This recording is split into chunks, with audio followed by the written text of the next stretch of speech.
Excuse me, you there? Yes, you. Have you liked, commented, subscribed, shared our content, and left us a great review? Please do, because that lets us know that you love us and what we do. We're trying to build a community here, folks, with you in mind. So come on, join the fun. Do it right now. What are you waiting for? Let's talk about the false light. Because did you know, Bryan, that there are schools of thought that say when we die and go into the light, it's not actually the motherfucking light. What it actually is either another vaginal tunnel that we are making our way down so that we can be born into another life, which personally I don't want, or it is like a light that we enter into in order to get processed, restructured, so that we can then opt in somehow to be reincarnated again. And I remember listening to Art Bell back in the day, and he had somebody on, and I forget who it was, but he said that the moon was part of this whole process that was like this big magnet that helped to collect our souls. And also I read the books of Robert Monroe, and he talked about while he was doing astral projection, he could see all of these souls around the earth that were just trapped and stuck and unable to move on, and that there were entities, Bryan, that were utilizing the energy and the vibration of humanity in order to feed their pernicious and insatiable appetites. We could call these archons, as the Gnostics did. And I think, there was someone who was talking about these beings can't get into these elevated realities, dimensions. So they use us to keep coming back to just sort of feed off of us. Yeah. Weird? Weird? It is weird, but I can see it. And I think it's so often that our popular science fiction tracks with spiritual truths and trends. And so, I think that I was watching a clip on some subreddit of Captain Janeway. I was talking to you. Yes. Captain Janeway had an experience with the Archons or something who were trying to deceive her into dying and going with them to another place. And I remember that. That was a powerful episode. One of the best ones. We should go back and watch it, because apparently it's a parallel to what could happen when we die. And of course, the Tibetan Book of the Dead also speaks about this false light. Like when you die, don't go into the light. Instead, go into the vast unknown, or go into the dark, really. Although I have to read the Tibetan Book of the Dead. I haven't read the whole thing, and so I could be speaking out of my butt. Well, let me ask you this. Yeah. Take a moment and really tune in, okay? And think about you are dead and the light is there, and there, your family comes to commune with you and tell you we will take you into this light, but you don't want to do it because these people are telling you, some people are telling you have to. They show you your whole life and they show you all the darkest things you've ever done. You have to go back. You have to make amends for this, but you really want to go the other way. So without you reading the whole Book of the Dead and knowing everything, but just energetically, I've always been one to want to blaze my own trail. I don't think if a million people are telling me, come, I'd be like, but I haven't explored any of this. I think I would want to do that. And knowing that that's a possibility based on, what has been presented, I think that would be my choice. I would say, thank you, no thank you. I'm just going to hang out and go somewhere else. I think so, but consider all of the people on the planet who have been so thoroughly indoctrinated into religion and who are going to die and expect to see Mother Mary or Buddha or Jesus or Allah. Well, they will, right? Or Muhammad. Well, they could. If this is a programmed system, then they are going to, then conceivably they could pass, see Jesus and follow Jesus, because that's my dog Jesus. And so I'm going to follow Jesus into the light and go through the entire thing. And I can trust Jesus. And if Jesus says, well, I got to go back to the earth to live another life to make up for the sins of this life, well, then I'm going to do that. And so I think that there is a level of indoctrination and programming that would allow people to continue to be processed. And I think that's why it is important for everybody to get to know thyself through meditation and through your own exploration of the inner world. But when you think about it, Bryan, this great archontic or archonic system of the matrix, right? There's the saying, as above, so below. And so why would that just suddenly go away when you die? Wouldn't there just be another example of the same sort of a system that you would have to, through free will, exit out of? Just like we have to exit out of this world and opt out in many ways spiritually, right? We have to opt out of different ways of thinking. We have to train ourselves with our inner narratives, our beliefs. We have to do all of this refinement in this life. Well, when we pop out of the body, it kind of makes sense that we would continue to have to do that processing through our own individual awareness, though. Which changes when you die, because now you're not thinking 3D. You're now sort of part of the collective. You know what I mean? You're part of the consciousness. If all of these people have been indoctrinated and think that way, then are you still thinking that way? If Right. you join the hive or whatever. Like, that's where I'm a little fascinated, because we talked a bit, you and I just talked about like soul contracts and having these karma people tell you, no, you have to go back because you were a horrible person and you got to make up for all that shit. And I'm like, no. And I told you right then, I'm like, I'm going to cut I have no contracts in this life that I brought from another life, because that was that experience. I'm here having a whole new experience. Now, I might have agreed back then, but I don't agree now. Revoke, cancel, delete, delete. I don't want any of that, because this is my dimension, right? This is my place. I have dominion here. Sovereign. So no, I will not accept any of that. And that, I think, is important to this idea of the false light and this archontic structure, like for you to know your own divinity and understand that you have sovereign free will. You can do whatever the F you want to do. And so I think some of the teaching out there is, once you go into the light, you are then processed with the afterlife review, and you see everything that you've done, and you in particular experience all of the bad things that you've done and the way that you've hurt someone. You actually feel it from that person's vantage point. I mean, near-death experience after near-death experience after near-death experience does testify that this happens, and it happens almost universally. Well, the theory is that they show you all of these things that you did wrong so that you will feel inherently compelled to make things right karmically. Like, let me go back into another life, or hypothetically, let me go back into the same life and try to do it over again so I can not hurt these people and I can not do these things that I shouldn't have done. And I can see people, if you are experiencing this afterlife review in a feeling way, like I can actually feel how I hurt Bryan. And oh my gosh, I feel so bad for that because I'm a compassionate and loving entity, right? I can see how people might be duped to say, yeah, let me go back in. Or I understand that I did it wrong. I have to go again. But I could see myself, first of all, not going into the light unless it's magnetic and I have to. If I do go into the light, well, I mean, I don't know. That's the thing. But if I go into a past life review, though, that part of it, I will not be guilted into reincarnating. Just won't be. I'll be like, okay, I made those mistakes, but I learned a lot. Everything's valuable. I refuse to go back in. I'm not going. I'm going to tell you right now. Nope. Well, it would have to be a magnet completely sucking me in and me having no control over going. If it's not, I will either hang where I'm at, I will look around and see wherever else I feel compelled to go, but I'm not going into that light, Carol Ann. So you're not going to go into the light at all?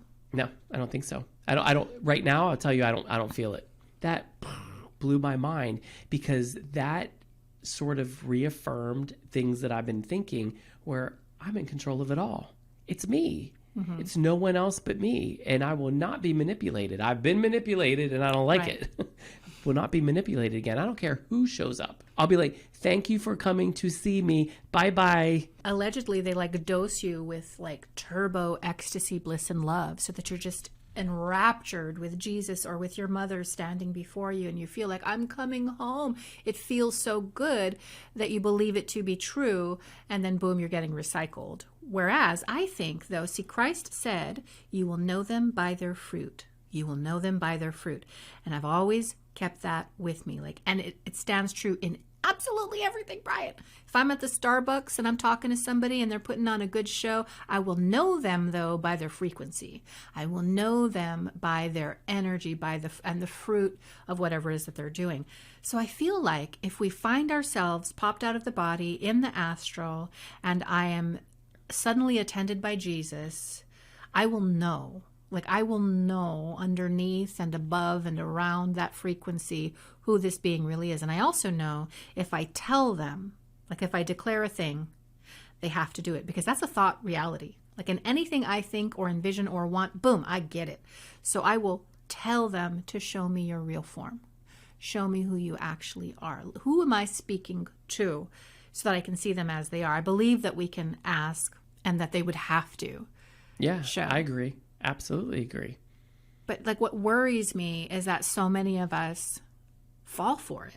Like, is it real sticky? Is it a really hard system to get out of? You know, the Tibetan Book of the Dead, here's what they tell you in chapter 10 of the book that I have. The monks say, at the time of your death, to imagine your anus, and if you have a vagina, your vagina as blocked or plugged up, so that your soul cannot escape your body through any of these orifices, or that it can't fully escape the body, but only through the crown of the head. Because when it comes out the crown of the head, I'm inferring there's a different awareness and a different, grid structure maybe that you find yourself in. Whereas if you're coming out of your anus or of your butt, that's funny. But if you're coming out of your vagina, that's funny too. Then you might, maybe the vibe of that, maybe the frequency of that is something that you additionally have to overcome. But the Tibetans say, like, plug it up. You know, my uncle, when he died, he was attended by many Tibetan monks who traveled a far distance to pray for him as he was dying. And I imagine that they were probably imagining these orifices plugged up and just trying to condition him to pop out correctly. And then after he died, they stayed with him an additional 3 to 7 days, I forget how long, just to pray as he wandered in that darkness that we're talking about. Because instead of going into the light, I believe he went somewhere else, and they were actually helping him, because when you're in the astral, the 4th dimension, it's a turned around kind of reality, and you can kind of get stuck there if you don't know what you're doing. So through the help of those monks who were just talking to him as he's wandering, they were trying to help him to get out of the matrix and into the bliss. But let's talk about the Lords of Karma. Yes, let's talk about the Lords of Karma. So the Lords of Karma are the beings that present to you upon your death. And they will often masquerade as angels and masquerade as loved ones, ancestors, Jesus, and the like. And these are the beings that escort you into the further system where you are ultimately recycled. The goal is to unmask them. And the goal is not to follow them. But see, what if all of this isn't true? Like, what if the countless near-death experiences of people who did go into the light and felt nothing but absolute love and bliss and the touch of God? Because they were dosed. Doesn't it feel almost right that that's not necessarily the way to go? Yes. There are so many other possibilities, so many other places to go. Why do you have to come back? Like, I feel like if you've done this, you've done it. There's no point in coming back. You've already done it. You've lived a life. The only reason to come back, to me, would be someone's undue influence on you telling you you had to. And I feel like, no. I mean, yes, we all make mistakes. We try to be better people. But this experience is this experience. So when it's over, it's over. Like, that is how I am now looking at it. This is just over. So I hope that my vibes are fantastic when I go, because I'm not going that way. I'm going to see what else is going on. I'm going to find something that just feels right to me. Well, it gets even weirder. And if those people come to me, I'm going to tell them. Well, what if it is your mom, though? What if it is your mama? I'll be like, hey, mama, hey, person, show me your true self. Show me what you really look like. And if it's my mama, but see, it wouldn't be. I think because we love the people that die, we want to see the people that we die, because we've been told that is the goal, to be reunited. But it wouldn't be your mother, right? It would be energy. And it would have to feel familial, right? It wouldn't be like my mother coming before me. I think it would just be energy. And does it feel like how my mother made me feel when we were here? But that could also be deceiving too. That's why I'd be like, show me your true self. And if you don't look anything like my mama, if you don't feel like my mama, you're not the mama. I mean, I think that a lot of this feels like fear porn, like dark mythology that we just get off on as humans. Like, we got to continue to escape from New York once we die. You know, we're still on this prison planet. In fact, there is a subreddit called Escape Prison Planet. Also, the Saturn Time Cube subreddit, where they feel like Saturn is, and David Icke actually talks about how Saturn is what is projecting the signals of our oppression. Really, and so is the moon. It's like a satellite that keeps us kind of stuck in this realm. A lot of that feels like dark science fiction to me. I don't know how much of that is true, but like when you take it all the way back to the Tibetan Book of the Dead, the Egyptian Book of the Dead, and how people in ancient societies created protocols to pass through the afterlife, like you probably should think about it. And here's what I want to say is that within us exist internal dimensions and also access points and doorways into higher being, there's no hierarchy here, but deeper dimensional experiences. When you spend time meditating and spending time sidling up to source so that you're familiar with what that feels like, those inner dimensions, like the kingdom of heaven is within, is what Christ said. When you spend time on earth acquainting yourself and familiarizing yourself with what that dimension feels like, it's a lot easier, I think, once you pop out of the body to get the homing signal to go back there. Yes, absolutely.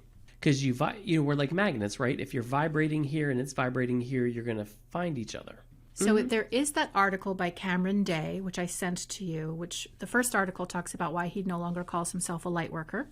The second article is about the Lords of Karma. And I will drop a link in the description of this podcast and also in the description of this video if you want to check out this article, because he talks about how you can set about revoking all of these agreements and contracts. Because based on what Cameron Day says and many other people, when you come in to this incarnation, you bring with you all of these contracts and agreements that are truly imposed upon you by this matrix, by this archontic matrix. And we don't have to operate and exist under these agreements. They were imposed upon us against our awareness and our free will ultimately. And so there's a process that you can go through to start breaking those agreements, revoking them, and really pushing them out of your energy and your system. I don't know about you, but I got myself into my dominion and my sovereignty, and I revoked everything. And I'm going to, and if I feel it, if I feel some karma, some cords trying to enter in and influence me, boop, sever, revoke.